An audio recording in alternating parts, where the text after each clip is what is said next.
Hello বন্ধুরা, সমুদ্রের কাছে গিয়ে শাহজাহান মমতাজের মতো কাব্য রচনা করতে আমাদের সবার মনের ভেতরে ইচ্ছা জাগে। সমুদ্রের পানিতে পা ভিজিয়ে রাতের আকাশের তারা গুনতে সবার ইচ্ছা জাগে, কিন্তু সবার সেই সৌভাগ্য হয় না। আমাদের সবার ইচ্ছা জাগে ইসল্যান্ড কিংবা মালদ্বীপে গিয়ে সমুদ্রের কোলে বসে তার নীরব হৃদয়ের কথা শুনবো, রাতের তারা গুনবো। কারো দারিদ্রতার কারণে বা কারো শারীরিক সমস্যার কারণে ইচ্ছেগুলো কখনোই পূরণ হয় না।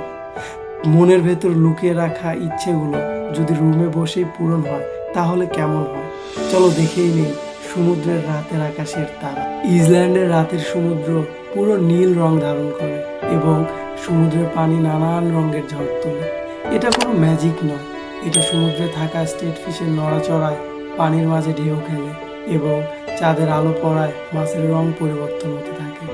সমুদ্রের পানি নীল হওয়ায় রাতের তারাগুলোর আলো পানিতে পড়ায় একটি মনোমুগ্ধকর পরিবেশ তৈরি করে। এর চারপাশের পানি, আকাশে এবং দ্বীপ ছেড়ে কিছুদূর গেলে সমুদ্রের নীল রং ধারণ করে। মালদ্বীপ একটি ইন্টারন্যাশনাল দ্বীপ ও সবুজ প্রকৃতির ঘেরা। এখানে প্রথমে 26টি বাড়ি তৈরি করা হয়েছিল। রাতের আধারের তারাগুলোর আলোয় মালদ্বীপ এক অনন্য রূপ ধারণ করে। দিনের আলোতে এর সৌন্দর্য আরও বেড়ে যায়। এই সমুদ্রে হাজারো প্রাণীর দেখা মেলে।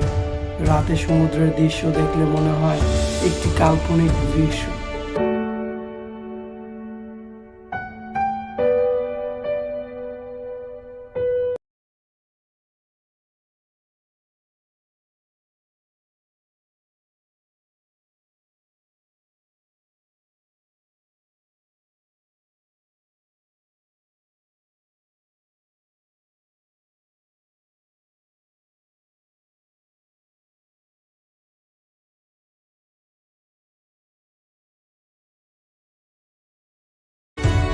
তুমি যদি কল্পনার জগৎকে ভালোবাসো তাহলে চ্যানেলটি সাবস্ক্রাইব করে পাশে থাকা বেল বাটন প্রেস করে অল নোটিফিকেশন অন করে দাও।